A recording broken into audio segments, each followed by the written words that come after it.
रात को 1:38 पर पहुंचे हम।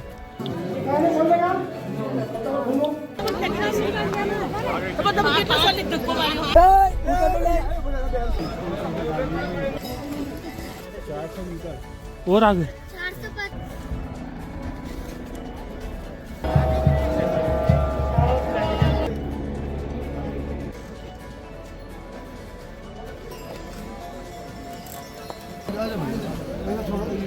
चलो चलो भैया चलो भैया, लाइट मत दिखाइए। जय Shri Ram. Welcome back to my channel. Char Dham यात्रा के केदारनाथ ब्लॉग में आपका स्वागत है। अभी तक आप लोगों ने मेरी यमुनोत्री धाम की यात्रा और गंगोत्री धाम की यात्रा देखी है कि मैंने यमुनोत्री धाम में कैसे पहुंचे और हमारे दर्शन नहीं हुए, और गंगोत्री धाम में हम गए, हमारे दर्शन हुए, और यमुनोत्री गंगोत्री दोनों धाम से रिलेटेड मैंने अभी तक सारी इन्फॉर्मेशन आपके साथ शेयर करी है। अब केदारनाथ धाम की बारी है। आज इस वीडियो में आपको केदारनाथ धाम से रिलेटेड सारी इन्फॉर्मेशन शेयर करूंगा कि अगर आप केदारनाथ धाम की यात्रा चालू कर रहे हैं या करने का सोच रहे हैं तो आपको क्या क्या बातों का ध्यान रखना है, केदारनाथ जाने से पहले आपको क्या क्या सामान अपने साथ रख लेना है, और केदारनाथ धाम वाले रूट पर कौन कौन से हिडन और चमत्कारी मंदिर है जिसकी नॉलेज आपको नहीं है, वहाँ भी आपको जाना चाहिए। उन मंदिरों से रिलेटेड सारी इन्फॉर्मेशन और केदारनाथ धाम यात्रा से रिलेटेड सारी इन्फॉर्मेशन आज इस वीडियो में आपके साथ शेयर करने वाला हूँ। तो वीडियो को बिना स्किप करे एंड तक जरूर से देखें, और अभी तक मेरे चैनल को सब्सक्राइब नहीं करा हो तो चैनल को सब्सक्राइब करें, वीडियो को लाइक शेयर करें और बेल आइकन दबाना ना भूलें। जैसे कि आप सभी को पता है कि कल हमने गंगोत्री धाम में अच्छे से दर्शन करने के बाद रात में गंगनानी पहुंच गए थे, और हमारा जो नाइट स्टे था वो गंगनानी में ही था। तो हम रात गंगनानी में निकालने के बाद सुबह जल्दी उठकर फ्रेश होकर निकल पड़ते हैं केदारनाथ धाम के लिए। और केदारनाथ धाम वाले रूट पर जो जो मंदिर पड़ते हैं जहां आपको भी जाना चाहिए और दर्शन करना चाहिए, हम लोग वहां भी जाते हैं और वहां जाते हैं, दर्शन करते हैं। आइए आपको भी ले चलते हैं। तो जो केदारनाथ धाम वाले रूट पर सबसे पहले जो मंदिर पड़ता है वो है गुरु चौरंगीनाथ मंदिर, और दूसरे नंबर पर पड़ता है बूढ़ा केदार मंदिर, जो की बहुत दिव्य, प्राचीन और चमत्कारी मंदिर है। और कुछ लोगों का ऐसा मानना है कि केदारनाथ धाम की यात्रा शुरू करने से पहले बूढ़े केदार के दर्शन करने चाहिए। इसी के साथ हम पहुंच जाते हैं गुरु चौरंगीनाथ मंदिर। ये बहुत प्राचीन मंदिर है, और जो गुरु चौरंगीनाथ जी है वो बहुत सिद्ध तांत्रिक देवता है। हर 3 साल में यहाँ एक भव्य मेला लगता है, और जो ये मेला है वो एक गाँव वाले नहीं, यहाँ के आजू बाजू के 5 गाँव वाले मिलकर ये मेला लगाते हैं। ये नाथ संप्रदाय से जुड़े हुए हैं, और जो गुरु गोरखनाथ जी हैं वो इनके गुरु हैं। गुरु चौरंगीनाथ मंदिर के बारे में ऐसी विशेषता है कि जो मनोकामनाएं आकर मांगो वो पूरी हो जाती है, और मनोकामना पूरी हो जाने के बाद यहाँ एक घंटी चढ़ाने का विधान है। आपको एक बात और मैं बता दूं कि आप जब भी गुरु चौरंगीनाथ जी के मंदिर जाएंगे तो वहाँ पर मंदिर के अंदर जो एक छोटे से बच्चा या पुजारी जो भी आपको मिलेगा, वो लकड़ी रखी रहती है उनके पास, छोटी छोटी सी कटी हुई। वो लकड़ी अगर दें या दें तो ले लेना, और अगर नहीं दे तो खुद से मांग लेना, क्योंकि वो लकड़ी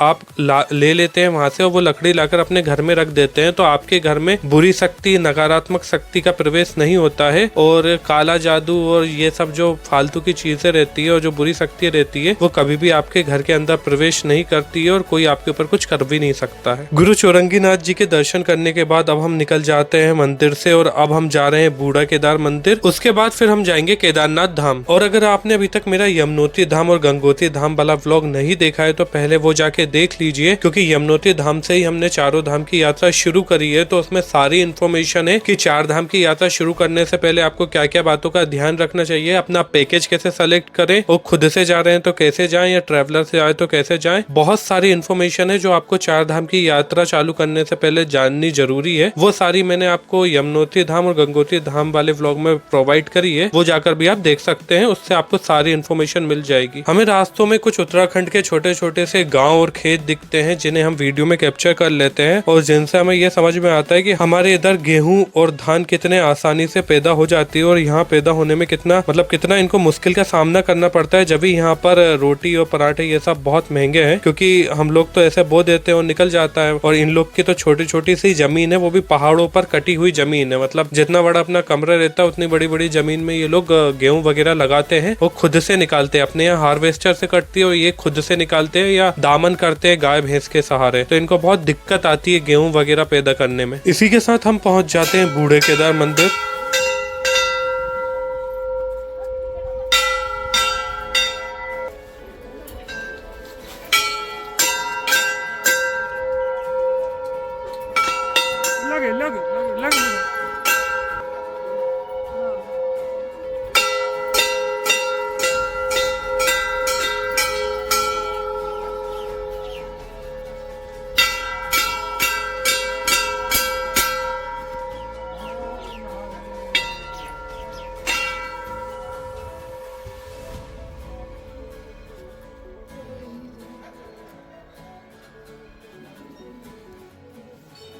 चलिए अब हम मंदिर के अंदर चलते हैं और अब मैं आपको बताता हूँ कि जब आप बूढ़ा केदार मंदिर आएंगे तो मंदिर के अंदर आने के बाद पहले महाराज जी आपको मंदिर के बारे में पूरी कहानी सुनाएंगे, पूरा बताएंगे कि ये मंदिर क्यों बना, कैसे बना और मंदिर का नाम बूढ़ा केदार क्यों पड़ा और यहाँ क्या क्या लीला हुई थी, वो सारी ऐतिहासिक बातें आपको बताएंगे। उसके बाद आपको ले जाएंगे गर्भगृह में जहाँ पर शिवलिंग है और जब आप शिवलिंग देखोगे तो आप शिवलिंग देखकर हैरान हो जाओगे, क्योंकि ये एकमात्र ऐसा शिवलिंग है जिस शिवलिंग के ऊपर पूरे 5 पांडव युधिष्ठिर, अर्जुन, भीम, नकुल, सहदेव, इन 5 का चित्र बना हुआ है और गणपति गजानन भगवान का चित्र बना हुआ है और साक्षात जिस रूप में महादेव यहाँ प्रकट हुए थे वो महादेव का स्वरूप इस शिवलिंग पर बना हुआ है। तो जब आप आएंगे तो यहाँ आकर दर्शन करिएगा और इस जगह की दिव्यता को महसूस करिएगा। चलिए अब मैं आपको बूढ़ा केदार मंदिर से जुड़ी हुई कुछ विशेष बातें बताता हूँ और साथ में बताता हूँ कि इस मंदिर का नाम बूढ़ा केदार क्यों पड़ा। बूढ़ा केदार मंदिर उत्तराखंड के टिहरी गढ़वाल जिले में है, जो अपने खूबसूरत परिदृश्य और मंदिर के लिए प्रसिद्ध है। इसे गंगोत्री, यमुनोत्री, केदारनाथ और बद्रीनाथ के बाद 5वां धाम भी माना जाता है। बूढ़ा केदार मार्ग पर स्थित जंग लगे दिखने वाले लंबे लोहे के पुल से शुरू होकर यह ट्रैक आसान और लगभग 1 किलोमीटर की दूरी पर है। बूढ़ा केदार वह स्थान है जहां भगवान शंकर बूढ़े रूप में प्रकट हुए थे। महाभारत के युद्ध के बाद जब पांडव अपने पापों से मुक्ति पाने के लिए भगवान शिव की खोज में निकले थे, तब भगवान शंकर ने अपना भेष बदलकर बूढ़े रूप में प्रकट होकर यहाँ पर इसी जगह पर पांडवों को अपने दर्शन दिए थे और महादेव के बूढ़े रूप में दर्शन देने की वजह से इस मंदिर का नाम बूढ़े केदार मंदिर रखा गया। और जैसे ही आप मंदिर के बाहर निकलोगे तो जस्ट सामने आपको यज्ञशाला दिखेगी, वहां जाकर हवन कुंड में से भभूति ले लेना और अपने घर वालों के लिए भी रखकर ले आना। बूढ़े केदार मंदिर में महादेव के दर्शन करने के बाद और सामने हवन कुंड में से भभूति लेने के बाद अब हम निकल जाते हैं केदारनाथ धाम के लिए। बूढ़े केदार से कुछ दूर जाने के बाद हमें ग्रीनरी और अच्छे नजारे दिखते हैं, साथ में एक अच्छी सी जूस की दुकान दिख जाती है जहां हम रुक जाते हैं खाना खाने के लिए और जूस पीने के लिए।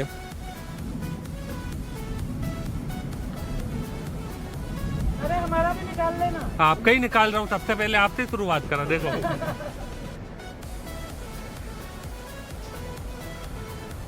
आओ भोजन करो। खाइएगा।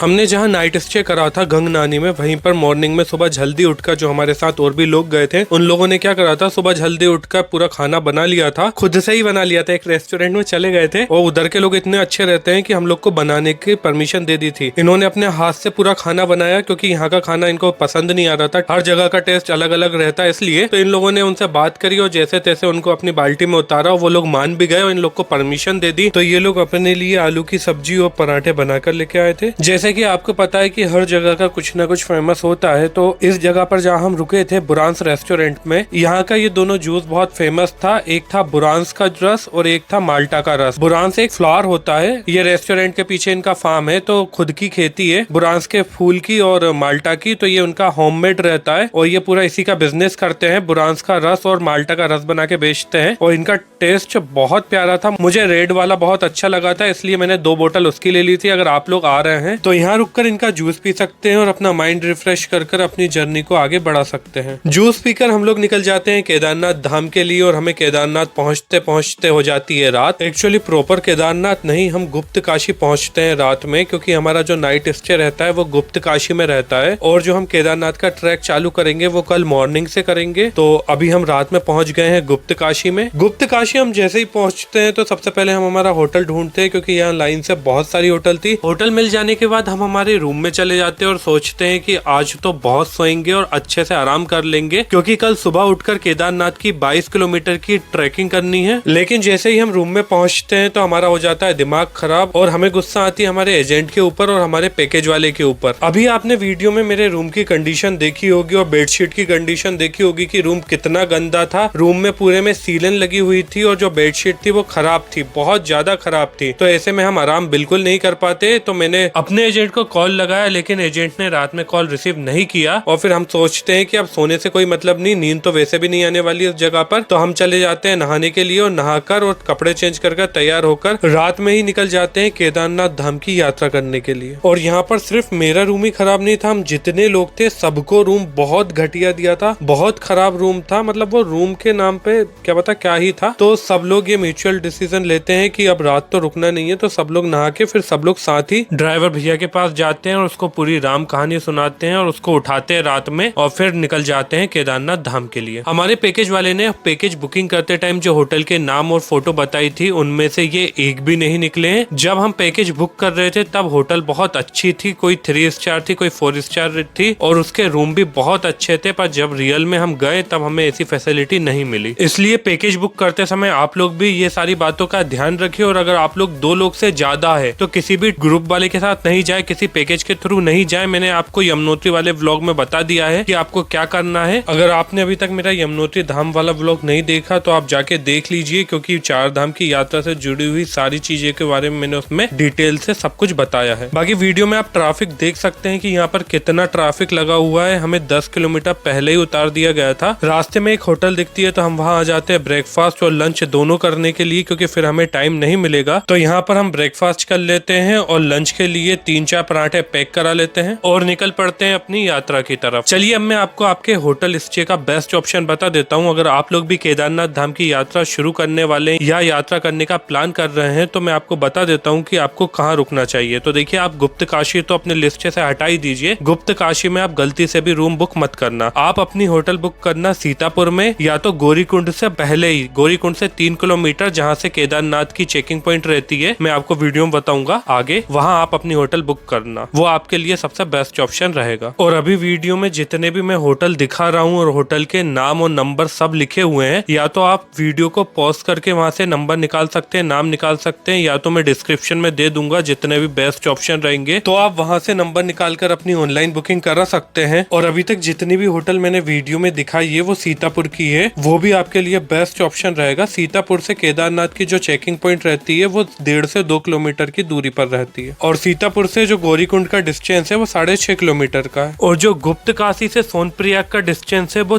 30 किलोमीटर है। और आप भीड़ देख सकते हैं कि केदारनाथ में भीड़ कितनी है। अभी हम लाइन में लगे हुए हैं और लाइन कहाँ से आ रही है और कितनी लंबी लाइन है। और आपने देखा होगा कि हम रात को ही गुप्त काशी से निकल गए थे तो रात में भी हमें कितना ट्रैफिक मिला था और जैसे ही सुबह हुई है सुबह भी हमें बहुत ट्रैफिक मिला था। हम पैदल पैदल आ रहे हैं और अभी तक हम सोनप्रयाग ही पहुंचे हैं। सोनप्रयाग में कितनी लोगों की भीड़ है आप वीडियो में देख सकते हैं कि लाइन कितनी लंबी और कितने रुक रुक के चल रहे हैं। और मैं यहाँ की बात कर रहा था, अगर आपको स्टे करना है तो सोनप्रयाग में करना। ये वीडियो में आप देख रहे हैं लाइन से कितनी सारी होटल है। आप यहाँ होटल के धर्मशाला जैसा भी रूम मिले ना, आप यहाँ अपना स्टे रखना, क्योंकि यहाँ से बहुत पास है सारी चीजें और यहाँ आपको कोई भी दिक्कत नहीं आएगी। और देख लो यहाँ आपका रजिस्ट्रेशन चेक हो रहा है, इसलिए रजिस्ट्रेशन जरूरी है। आने से पहले बिना रजिस्ट्रेशन के आपको एंट्री नहीं मिलती है, फिर यहाँ बहुत सारी दिक्कत आती है। तो क्या मतलब इतने माथापच्ची करने से, इससे बढ़िया आप रजिस्ट्रेशन करवा कर ही आना। हमने सोचा था कि हम उत्तरकाशी से रात में ही निकल रहे हैं तो शायद हमें ये प्रॉफिट हो कि सुबह भीड़ नहीं मिलेगी और हम जल्दी पहुंच जाएंगे सोनप्रयाग से गौरीकुंड और गौरीकुंड से फिर हम जल्दी से जल्दी हमारा ट्रैक चालू कर देंगे ताकि रात होने से पहले हम केदारनाथ पहुंच जाएं। लेकिन अभी आप कंडीशन देख रहे हैं कितनी भीड़ है, यहाँ चलने की भी जगह नहीं है। एक साइड का रोड पूरा ब्लॉक है और जैसे तैसे कर हम पहुंच जाते हैं ब्रिज के उस तरफ जहाँ से हमें मिलनी रहती है शेयरिंग बोलेरो, जो हमें छोड़ेगी गौरीकुंड पर।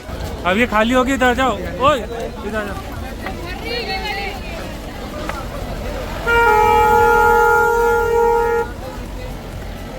अरे पीछे भी लगेगी, इधर जाओ। आप बोलेरो की कंडीशन वीडियो में देख सकते हैं कि कैसे लोग बाग एक दूसरे के ऊपर चढ़कर बैठे हैं, क्योंकि यहाँ पर भीड़ इतनी है ना कि बोलेरो मिल नहीं रही है। आपको लड़ झगड़ कर जैसे तैसे करके गाड़ी के अंदर बैठना पड़ता है। अगर आप सोचोगे कि थोड़ी भीड़ कम हो जाएगी तो बोलेरो खाली मिलेगी हमको या दूसरी गाड़ी आ रही होगी, तो ऐसा नहीं होता है। आप जितना सोचोगे उतना भीड़ बढ़ती है यहाँ पर और उतना फिर आपको वेट करना पड़ जाएगा। आप सुबह से रात कर दोगे ये सोचने में कि इस गाड़ी में भीड़ है, अभी नहीं चढ़ना है। आपको जैसे तैसे धक्का धुक्की करके गाड़ी के अंदर चढ़ना ही पड़ता है। और यहाँ आप कितने भी पैसे दे दो, यहाँ आपको पर्सनल बोलेरो नहीं मिलेगी, ये भ्रम में मत रहना। यहाँ आपको शेयरिंग करके ही जाना रहता है और जो शेयरिंग का प्राइस है वो 50 रुपए पर पर्सन पड़ता है। इसी के साथ हम पहुंच गए गौरीकुंड और अब हमारी यहाँ से असली यात्रा चालू होगी। सब लोग अपनी वीडियो में यहाँ की खूबसूरती और अच्छा ही दिखाते हैं, लेकिन मैं ऐसा नहीं करूंगा। मैं आपको यहाँ की सारी चीजें बताऊंगा, यहाँ की खूबसूरती के साथ साथ यहाँ की दिक्कत भी बताऊंगा और यहाँ की छोटी गलियां भी बताऊंगा और यहाँ की भीड़ स्पीड भी बताऊंगा कि आपको कैसे केदारनाथ तक ऊपर तक पहुंचना पड़ता है और आपको कितनी कठिनाइयों का सामना करना पड़ता है, ताकि आप मेंटली और फिजिकली पूरा प्रिपेयर होके इस यात्रा पर आए। बाकी आप वीडियो में भीड़ देख सकते हैं कि अभी गौरीकुंड में इतनी भीड़ है, तो आगे कितनी भीड़ मिलेगी। और अभी तो सिर्फ हमने जर्नी हमारी स्टार्ट हुई है, अभी ट्रैक हमारा सिर्फ स्टार्ट ही हुआ है, तो इतनी भीड़ है। जैसे जैसे हम ऊपर बढ़ते जाएंगे वैसे वैसे हमारे लिए कठिनाइयां बढ़ती जाएगी। हमारे साथ दिक्कत ये है कि हम 24 घंटे से गाड़ी में बैठे हैं और हमने बिल्कुल भी आराम नहीं करा है। रात में हम सोए भी नहीं थे, तो थकावट तो ऑलरेडी हमारे पास पहले से ही है और अभी हम चढ़ाई चढ़ेंगे तो देखते हैं कि हमारी हालत कितनी खराब होती है। जब हम गौरीकुंड पहुंचते हैं तो उस टाइम पे तो हम उत्साह में रहते हैं कि अब यहाँ पहुंच गए हैं, अब तो केदारनाथ ऊपर जाना ही है जैसे तैसे। तो जोश ही जोश में ट्रैक तो हमारा चालू हो जाता है, लेकिन जैसे जैसे हम चढ़ाई चढ़ते जाते हैं वैसे वैसे हमारी हालत खराब होती जाती है। एक प्लेट बना दो भाई अच्छे से ना।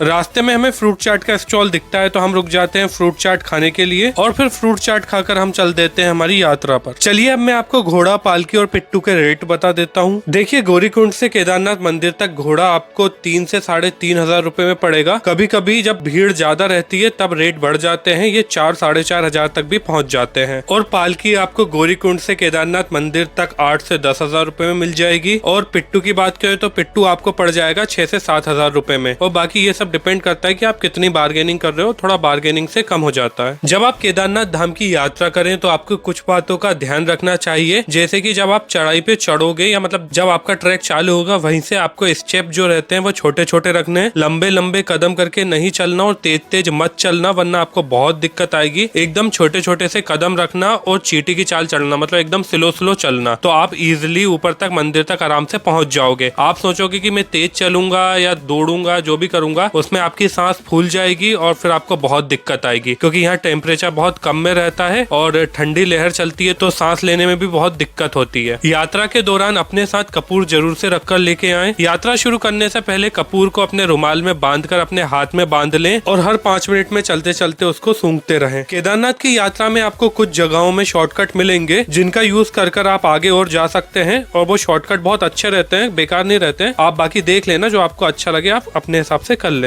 आप लोग को मेरा एक सजेशन और साथ में रिक्वेस्ट भी है, अगर आप लोग अच्छे एज के हैं, मतलब आप अगर 40-45 की भी एज के हैं और आप चल पा रहे हैं, आपको चलने से रिलेटेड कोई भी दिक्कत नहीं है, तो आप पैदल ही अपनी यात्रा पूरी करें, घोड़े से ना जाए। भले ही एक बार पिट्टू कर ले, पालकी कर ले, पर घोड़े या खच्चर से नहीं जाए, क्योंकि ये हालत आप देख सकते हैं वीडियो में, ये लोग क्या हालत करके रखते हैं बेचारे जानवरों की। और अगर आपके पास ज्यादा ही पैसा है, आपको जाना है, तो आप हेलीपैड से जा सकते हैं ना, आप हेलीकॉप्टर से जा सकते हैं, तो आप उसकी टिकट करा के या तो उससे चले जाएं, और पैदल यात्रा कर रहे हैं तो फिर पैदल यात्रा करें। और अगर आप एजेड हैं या चलने से रिलेटेड आपको कोई प्रॉब्लम है, कोई मजबूरी है, तब आप कर सकते हैं, तब कोई बात नहीं। पर जब आप अच्छी एज के हैं तो मेरी एक रिक्वेस्ट है, आप पैदल ही यात्रा करें। हमारा अभी तक 14-15 किलोमीटर का ही ट्रैक कंप्लीट होता है और रात हो जाती है। उसका एक रीजन ये भी होता है क्योंकि हमें सुबह बहुत भीड़ मिली थी और जो हमने हमारी ट्रैक स्टार्ट करी थी गौरीकुंड से, वो 1 बजे स्टार्ट करी थी। बाकी हम निकल तो हम रात में ही गए थे, ताकि हम सोच रहे थे रात में निकल जाते हैं, ताकि सुबह 4-5 बजे से हम ट्रैक चालू कर देंगे और हम शाम को 3-4 बजे या 5 बजे तक हम केदारनाथ में पहुंच जाएंगे। पर आपको पता है ऐसा हुआ नहीं था। रास्ते में हमें इतनी भीड़ मिली थी कि हमें 10 किलोमीटर और पहले से पैदल आना पड़ा, जिस वजह से हमारी ट्रैक भी बहुत लेट स्टार्ट हुई है। और अब हम देखते हैं कि कितने बजे तक ऊपर केदारनाथ मंदिर के पास पहुंच पाते हैं। मैंने वीडियो में पहले भी बोला है और अभी भी मैं आपको बता रहा हूँ कि आप अपना स्टे सोनप्रयाग में रखिएगा और सोनप्रयाग से सुबह जल्दी अपनी जो यात्रा है केदारनाथ धाम के लिए वो जल्दी चालू कर देना। सुबह 5 बजे तक आप एनी एंड हाउ अपनी यात्रा चालू कर देना, ताकि शाम को आप जल्दी पहुंच जाओगे तो शाम की आरती भी अटेंड कर लोगे और एक बार शाम को दर्शन कर लोगे, शाम को अच्छे से घूम लोगे, फिर एक बार सुबह अर्ली मॉर्निंग में दर्शन करके और रिटर्न आ जाओगे। केदारनाथ यात्रा करते समय आपके पास कुछ चीजें होना बहुत जरूरी होता है, जैसे कि एक torch, power bank, raincoat, umbrella, गर्म कपड़े, जैकेट, ग्लव, एक पेयर एक्स्ट्रा क्लॉथ और भी बहुत सारी चीजें होती है जो आपके पास होना जरूरी होती है। वो सारी चीजें मैं डिस्क्रिप्शन में डाल दूंगा, आप वहां से देख लेना। बाकी आप वीडियो में देख सकते हैं कि सामने कितने सारे टेंट हाउस बने हुए हैं। केदारनाथ मंदिर से 4 से 5 किलोमीटर पहले से ही आपको टेंट हाउस मिल जाएंगे, जिसकी कीमत स्टार्ट हो जाती है 300 रुपए से। जो आपको 5 किलोमीटर पहले मिलेंगे वो आपको 300 रुपए में आराम से मिल जाएंगे। और अगर आप जैसे जैसे आगे बढ़ते जाओगे फिर आपको 400 रुपए पड़ेगा। और जब आप केदारनाथ धाम के पास ही लोगे 1 किलोमीटर के एरिया में, तो वहाँ आपको 500 रुपए में इजिली मिल जाएगा। हम लोगों को हमारे टेंट के पास पहुँचते पहुँचते 1:38 हो जाते हैं, मतलब ऑलमोस्ट 2 ही बज गए। रात के 2 बजे हम पहुँचते पहुंचते हैं हमारे टेंट पर। और जो हमारा टेंट से केदारनाथ मंदिर का डिस्टेंस रहता है वो 1 किलोमीटर का रहता है। केदारनाथ में स्टे करने के लिए ऐसे टेंट मिलते हैं, आप वीडियो में देख सकते हैं। मैं जल्दी से टेंट के अंदर जाकर सो जाता हूँ क्योंकि थकावट बहुत रहती है और सुबह जल्दी उठकर दर्शन करने भी जाना है महादेव के। सुबह उठकर टेंट खोलकर जब हम बाहर देखते हैं तो कुछ ऐसा नजारा रहता है हमारे सामने। अभी तक मैंने सिर्फ केदारनाथ के बारे में देखा था और सुना था, पर एक्सपीरियंस मुझे बिल्कुल भी नहीं था। लेकिन जैसे ही यहाँ आज सुबह में उठकर देखा और जैसे ही टेंट से बाहर निकला तो स्वर्ग वाली फीलिंग अभी से आने लगी है, जबकि हमने अभी तक मंदिर देखा भी नहीं है, ना मंदिर के पास गए हैं और अभी तक महादेव के दर्शन भी नहीं हुए हैं। अभी से इतना अच्छा फील हो रहा है यहाँ पर, तो मंदिर और महादेव के दर्शन के बाद तो क्या ही कहना। फिर टेंट से बाहर आकर हम यहाँ देखने लग जाते हैं कि यहाँ नहाने और फ्रेश होने की क्या व्यवस्था है। तो थोड़ा सा ही बाहर जाते हैं, मुश्किल से 50 मीटर बाहर जाने के बाद हमें सुलभ दिख जाता है और यहाँ आपको गर्म पानी चाहिए वो भी मिल जाता है। गर्म पानी का जो प्राइस रहता है वो 100 से 150 रुपए पर बाल्टी मिलता है, मतलब आपको 150 रुपए में 1 बाल्टी गर्म पानी मिल जाएगा। और जहाँ से आप पानी खरीदोगे उनका ही टेंट रहता है, तो वहाँ आप जाके अंदर जाकर नहा सकते हो। हमें 100 रुपए में 1 बाल्टी गर्म पानी मिल जाता है, तो हम फ्रेश होकर नहाकर फिर निकल जाते हैं महादेव के दर्शन करने के लिए। केदारनाथ में जो हमारा टेंट था उसका प्राइस 500 रुपए था और जो हमारा एजेंट था उसने हमारा टेंट मंदिर से 1 किलोमीटर दूर बुक करा था। लेकिन अगर आप लोग जा रहे हैं तो मंदिर के आजू बाजू में बहुत टेंट रहते हैं, मंदिर के पास में ही। अभी आप वीडियो में देखेंगे, ये देखो अभी तो ये भी दूर है, अभी मंदिर के पास में भी आपको बहुत सारे टेंट मिल जाएंगे। उनका प्राइस भी 500 रुपए पड़ता है। अगर आपका पॉसिबल हो, आप जब जा रहे हैं तब उधर खाली मिल रहे हैं आपको, तो आप मंदिर से जितना पास हो सके उतने पास में ही टेंट लेना, क्योंकि उसका प्राइस भी 500 रुपए ही पड़ता है। आप लोगों को एक बात और मैं बता दूं कि ये सारी बातें कहने की होती है कि सीजन के टाइम पे होटल नहीं मिलता है, टेंट नहीं मिलता है, सारी बुकिंग रहती है, बिल्कुल भी जगह नहीं रहती, अवेलेबल नहीं रहता है, फिर आप कहाँ स्टे करोगे, आपको बहुत दिक्कत आएगी। ऐसा कुछ भी नहीं होता है। मैं तो एकदम पीक सीजन पे गया था, जैसे ही मंदिर के द्वार खुले थे, पट खुले थे, मैं तभी गया था। मुझे चारों धाम में ऐसा एक भी धाम नहीं था जहाँ पे स्टे फूड से रिलेटेड कोई भी दिक्कत आई हो। वो जो ट्रैफिक की वजह से दिक्कत आई वो बात अलग है, लेकिन जहाँ रुकने की व्यवस्था है, जहाँ खाने की व्यवस्था है, वहाँ बहुत सारे होटल के रूम खाली थे, होटल खाली थी। केदारनाथ में भी बहुत सारे टेंट खाली पड़े हुए थे। यहाँ पर भी आप कभी भी आ जाइए, टेंट से रिलेटेड और खाने से रिलेटेड आपको कोई भी दिक्कत नहीं आएगी। 250 का है, माला वाली 500 की है,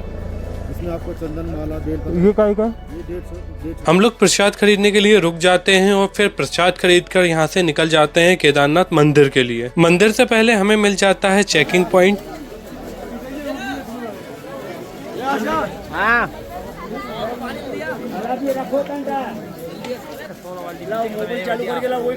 एक बार रजिस्ट्रेशन आपका सोनप्रयाग में चेक हुआ था यात्रा शुरू करने से पहले, और एक बार रजिस्ट्रेशन आपका यहाँ मंदिर पर चेक होता है। तो आप देख लीजिए कि रजिस्ट्रेशन करवाना कितना जरूरी होता है। केदारनाथ में पहुँचने के बाद आपको एक बात का और ध्यान रखना है कि अगर आप रात में पहुँच जाते हैं तो सुबह जल्दी उठकर मंदिर के जितने पास हो सके उतने पास जाके लाइन में लग जाएं, क्योंकि वीडियो में आप कंडीशन देख ही रहे होंगे कि कितनी लंबी लाइन लगी है। ये मंदिर से करीबन 1.5 किलोमीटर की लंबी लाइन लगी थी। अब आप सोच सकते हैं कितनी लंबी लाइन थी। इसलिए जितनी जल्दी आप उठकर लाइन में लग जाएंगे उतनी जल्दी आपके दर्शन होंगे और फिर आपको नीचे उतरना भी रहता है, क्योंकि अगर आपको दर्शन करते करते ही शाम हो गई तो फिर आप रात में कैसे नीचे उतरोगे। 22 किलोमीटर का ट्रैक डबल से आपको करना रहता है। इस वजह से मैं बोल रहा हूँ कि आप जल्दी उठकर जल्दी लाइन में लग जाना, ताकि आपके जल्दी दर्शन हो जाएंगे। और आप जितना जल्दी उठकर मंदिर के पास जाएंगे, मतलब अगर आप 4 बजे ही मंदिर के पास चले गए जल्दी उठकर, तो आपको फ्री में VIP दर्शन से भी ज्यादा अच्छे से दर्शन होंगे, क्योंकि 3:30-4 बजे कम लोग रहते हैं, जिस वजह से आप अच्छे से जल और बेलपत्र अर्पित कर सकते हैं महादेव को। इसी के साथ बहुत तपस्या करने के बाद हम पहुंच जाते हैं केदारनाथ मंदिर, और मंदिर में पहुंचते से ही सबसे पहले हम करते हैं ध्वज के दर्शन और बाहर से ही महादेव को प्रणाम करते हैं। चलिए अब मैं आपको केदारनाथ धाम आने का सबसे बेस्ट टाइम बता देता हूँ कि कौन से मंथ आपको केदारनाथ धाम की यात्रा करनी चाहिए। आपको केदारनाथ धाम की यात्रा मई, जून और सितंबर, अक्टूबर वाले मंथ में करनी चाहिए। ये 4 मंथ है केदारनाथ धाम की यात्रा करने के लिए, और इनमें से जो सबसे बेस्ट मंथ है वो है 15 सितंबर के बाद और पूरा अक्टूबर। आप 15 सितंबर के बाद आइए और अक्टूबर में कभी भी आइए, ये आपके लिए सबसे बेस्ट टाइम होने वाला है केदारनाथ धाम के लिए। और आपको जुलाई अगस्त तो पूरा अवॉइड कर देना चाहिए। जुलाई अगस्त में तो आप गलती से भी केदारनाथ धाम की यात्रा का मत सोचना, क्योंकि जुलाई अगस्त में बहुत बारिश होती है और उस टाइम पर केदारनाथ में बहुत लैंडस्लाइड होते हैं। इस वजह से जुलाई अगस्त पूरा अवॉइड करना। और केदारनाथ धाम के जब पट खुलते हैं उस टाइम पर भी अपनी यात्रा यात्रा अवॉइड करना। पट खुलने से 10 दिन तक आप यात्रा मत करना, किसी भी धाम की मत करना, क्योंकि पट खुलने से 10 दिन तक चारों धाम में बहुत भीड़ रहती है। आपने हालत वीडियो में देखी होगी, मेरे तीनों धाम की यात्रा अभी तक आपने देखी है, यमुनोत्री, गंगोत्री और केदारनाथ की। उसमें आपने देखा होगा कितनी भीड़ मिली है, क्योंकि जिस दिन पट खुले थे उसी दिन से हमारी यात्रा शुरू हो गई थी। इस वजह से मैं आपको मना कर रहा हूँ कि पट खुलने से 10 दिन तक इस बीच में आपकी यात्रा स्टार्ट मत करना। पट खुलने के 10 दिन बाद से अपनी यात्रा शुरू कर सकते हैं और जुलाई अगस्त में अपनी यात्रा पूरी अवॉइड कर देना। 15 सितंबर से अपनी यात्रा फिर आप चालू कर सकते हैं। केदारनाथ मंदिर के दर्शन करने के बाद अब हम जा रहे हैं भैरव मंदिर। केदारनाथ मंदिर से जो भैरव मंदिर का डिस्टेंस है वो 1.5 से 2 किलोमीटर का डिस्टेंस है, और जो भैरव मंदिर जाने का रास्ता है वो एकदम खड़ी चढ़ाई है। भैरव मंदिर की वो 1.5 किलोमीटर की खड़ी चढ़ाई है। वो ऐसा लगता है जैसे कि 3 से 4 किलोमीटर है, क्योंकि चढ़ाई एकदम खड़ी होने के कारण वो रास्ता बहुत लंबा लगता है। जब आप केदारनाथ से भैरव मंदिर तरफ जाएंगे तो रास्ते में आपको कुछ इस तरह के इतने खूबसूरत खूबसूरत दृश्य दिखेंगे, जिन्हें देखकर आपको स्वर्ग की अनुभूति होगी। केदारनाथ धाम में मैं आपको 2 फूड के बेस्ट ऑप्शन दे देता हूँ। एक तो अभी आपने वीडियो में देखा है, यहाँ पर फ्री भंडारा चलता रहता है जब तक केदारनाथ मंदिर के पट खुले रहते हैं तब तक। एक यहाँ आप आ सकते हैं, ये जो भंडारा है ये भैरव मंदिर तरफ जाते समय पड़ता है, भैरव मंदिर के रूट पर। और एक भंडारा चलता है जब आप नीचे से केदारनाथ मंदिर के लिए ट्रैक करके ऊपर आते हैं, और केदारनाथ मंदिर आपको 4 से 5 किलोमीटर दूर पड़ता है, उससे पहले वो भंडारा पड़ता है, आप वहाँ भी भोजन कर सकते हैं। भैरव मंदिर का रास्ता आप वीडियो में देख सकते हैं कि यहाँ की जो चढ़ाई है वो एकदम खड़ी चढ़ाई है। पहले ही हम केदारनाथ की 22 किलोमीटर का ट्रैक करके आते हैं, ऊपर से ये भैरव मंदिर की खड़ी चढ़ाई पैरों की वाट लगा देती है। लेकिन मैं आपको एक बात बता देता हूँ कि अगर आप केदारनाथ मंदिर आ रहे हैं तो केदारनाथ मंदिर के साथ साथ भैरव मंदिर के दर्शन करने भी आना। ये मत सोचना कि यहाँ की चढ़ाई ऐसी है, दिक्कत आ रही हमको। आप यहाँ एक बार दर्शन करने जरूर से आना, क्योंकि पहले तो ऐसा है केदारनाथ मंदिर के दर्शन के बाद भैरव मंदिर के दर्शन करना जरूरी माने जाते हैं। दूसरी बात यह है कि जब आप भैरव मंदिर की चढ़ाई चढ़कर ऊपर आओगे मंदिर पे, जैसे ही आप पहुंच जाओगे, यहाँ से जब आप पूरा केदारनाथ देखोगे तो बहुत सुंदर केदारनाथ दिखता है, क्योंकि ये सबसे चढ़ाई पे भैरव मंदिर है और यहाँ से पूरा केदारनाथ दिखता है आपको। भगवान काल भैरव को भगवान शिव के रुद्र अवतार माना गया है। ऐसा माना जाता है कि बाबा भैरव की आराधना करने से शत्रुओं और संकटों से मुक्ति मिलती है। हिंदू धर्म की मान्यताओं के अनुसार देश में जहाँ जहाँ भगवान शिव के सिद्ध मंदिर हैं, वहाँ वहाँ काल भैरव जी के मंदिर भी हैं, और इन मंदिरों में दर्शन किए बिना भगवान शिव के दर्शन करना अधूरे माने जाते हैं। चाहे काशी के बाबा विश्वनाथ हो या उज्जैन के बाबा महाकाल, दोनों ही स्थानों पर काल भैरव के मंदिर हैं, और भक्त भगवान शिव के दर्शन के बाद इन दोनों स्थानों पर भी आकर सिर झुकाते हैं, तभी उनकी तीर्थ यात्रा पूर्ण मानी जाती है। हम लोग भी भगवान काल भैरव के दर्शन करने के बाद आ जाते हैं इस जगह पर। ये जगह भगवान काल भैरव के जस्ट सामने ही है। यहाँ पर हम मैगी का ऑर्डर देते हैं और यहाँ से आपको पूरा केदारनाथ दिखाते हैं। आप खुद वीडियो में देख सकते हैं कि यहाँ से पूरा केदारनाथ कितना सुंदर दिखता है, और यहाँ से पूरा केदारनाथ दिखता है। केदारनाथ में भैरव मंदिर इतनी ऊंचाई पर इसलिए है क्योंकि भगवान भैरव यहाँ केदारनाथ मंदिर की रक्षा करते हैं, और ये पूरे जगह की और केदारनाथ मंदिर की रक्षा का दायित्व शंकर भगवान ने 2 लोगों पर छोड़ा है। एक है काल भैरव भगवान और एक है भीम। ये जगह हमें इतनी पसंद आती है कि यहाँ पर हम हमारी रील और फोटो वीडियो शूट करवाते हैं। रील फोटो वीडियो शूट कराने के बाद हम चले जाते हैं मैगी स्टॉल पर, क्योंकि हमारी मैगी बनकर रेडी हो गई थी। हम वहाँ पहुंचकर इतने सुंदर व्यू के साथ मैगी को एंजॉय करते हैं, और यहाँ की मैगी बहुत टेस्टी थी। अगर आप लोग भी यहाँ आ रहे हैं, मतलब केदारनाथ आ रहे हैं और काल भैरव भगवान के दर्शन करने के लिए ऊपर आ रहे हैं, तो यहाँ आना ना भूलें और यहाँ की मैगी टेस्ट करना नहीं भूलें, क्योंकि यहाँ की मैगी बहुत अच्छी बनी है और ये अंकल ने अच्छी भी बनाई है। और यहाँ की मैगी का प्राइस है 100 रुपए। मैगी खत्म कर अब हम निकल जाते हैं भीमशिला के दर्शन करने के लिए, क्योंकि सब कुछ दर्शन हो गए हैं, सिर्फ भीमशिला के दर्शन करना ही रह गए हैं। तो अब हम जा रहे हैं भीमशिला के दर्शन करने के लिए। आप लोग भीमशिला के बारे में तो जानते ही होंगे। अगर आप लोग भीमशिला के बारे में नहीं जानते तो चलिए मैं आपको भीमशिला के दर्शन कराता हूँ और साथ में भीमशिला के बारे में भी बताता हूँ। भीमशिला केदारनाथ मंदिर के जस्ट पीछे आपको देखने को मिल जाएगी, और ये जो वीडियो में आप देख रहे हैं, इतनी बड़ी चट्टान, इसे भीमशिला कहा जाता है। केदारनाथ मंदिर से जुड़ी एक पौराणिक कथा के अनुसार महाभारत का युद्ध समाप्त होने के बाद पांडवों सभी कौरव भाइयों और अन्य बंधुओं की हत्या के पाप से मुक्ति पाना चाहते थे, जिसके लिए वे भगवान शिव की खोज में हिमालय की ओर आ गए। पांडवों को अपनी ओर आता देख भगवान शिव ने बेल का रूप धारण कर लिया, ताकि पांडव उन्हें पहचाने नहीं, क्योंकि भगवान शंकर सारे पांडवों से नाराज थे और उन्हें दर्शन देना नहीं चाहते थे। लेकिन कृष्ण भगवान की मदद से भीम ने शंकर भगवान को पहचान लिया था। फिर भीम शंकर भगवान के पीछे दौड़ने लगा और शंकर भगवान बेल के रूप में आगे आगे दौड़ने लगे। फिर शंकर भगवान बेल के रूप हुड़क में ही जमीन में घुस गए और भीम ने उनकी पूंछ पीछे से आके पकड़ ली। तो मद महेश्वर में नाभि, कल्पेश्वर में जटा, तुंगनाथ में भुजा, केदारनाथ में धड़े और रुद्रनाथ में भगवान शिव का मुख निकला। तो ऐसे ये पंच केदार रूप में विभर्जन हो गए और इन्हें पंच केदार भी कहा जाता है। पूंछ पकड़कर भीम ने शंकर भगवान की स्तुति गाई, तब जाकर शंकर भगवान भीम से प्रसन्न हुए और भीम को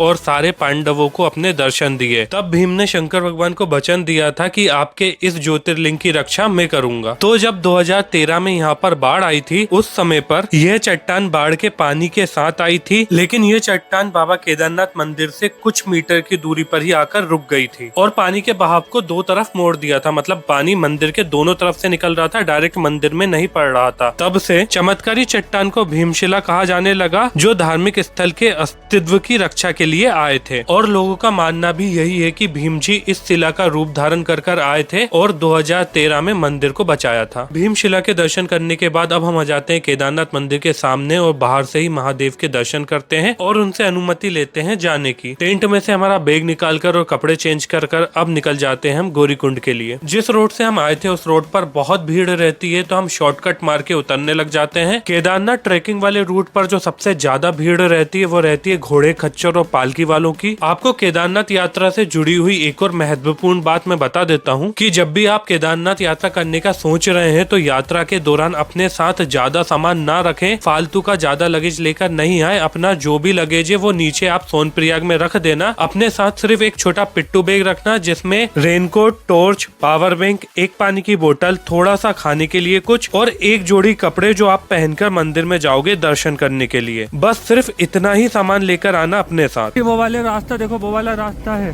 ना, पर इधर उस रास्ते में भीड़ इतनी है घोड़ों की, खच्चर की, तो चलने की नहीं बन रही। तो ये जगह जगह पे शॉर्टकट मिल रहे, तो ये गली कूचे में से उतर रहे हैं। आप लोग भी है ना, जब भी उतरो तो शॉर्टकट पे से ही उतरना, वो बेस्ट रहेगा। बाकी वो भीड़ देखो तो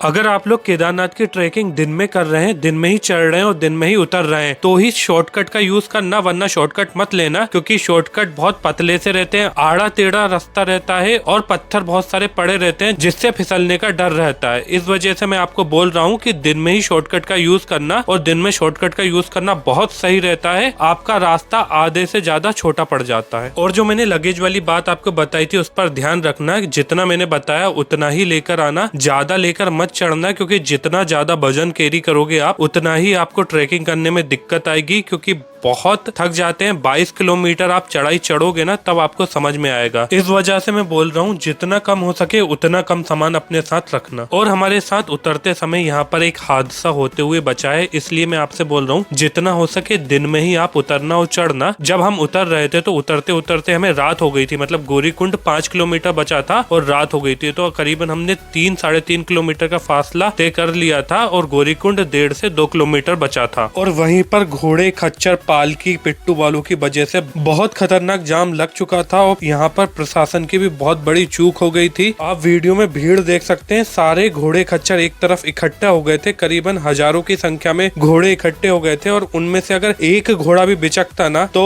एक तरफ तो चट्टान थी और दूसरी तरफ साइड से गंगा जी बह रही थी, तो यहीं पे पूरा कांड हो जाता अच्छे से। उस टाइम पर इतनी भीड़ थी कि हम लोग एक ही जगह पर 2 घंटे तक खड़े रहे थे। भीड़ में ही हमारे साथ लोकल के एक पत्रकार थे जिन्होंने करीबन 10 से 20 जगह फोन करा है, तब जाके 2 घंटे बाद पुलिस आई, फिर जाकर भीड़ खत्म हुई और रास्ता क्लियर हुआ। वीडियो के एंड में मेरे पैरों की कंडीशन देखना आप। इसी के साथ केदारनाथ धाम के इस व्लॉग को यहीं पे करते हैं एंड। और अब हम लोग निकल गए हैं तुंगनाथ के लिए, जो कि है वर्ल्ड हाईएस्ट शिवा टेम्पल। मैंने मेरे नेक्स्ट व्लॉग में तुंगनाथ से रिलेटेड सारी इन्फॉर्मेशन दी है, तो आप मेरा तुंगनाथ व्लॉग देखना ना भूले। तुंगनाथ से फिर हम जाएंगे बद्रीनाथ। आई होप ये वीडियो आपके लिए यूजफुल रहेगी। Please like, share and subscribe my channel.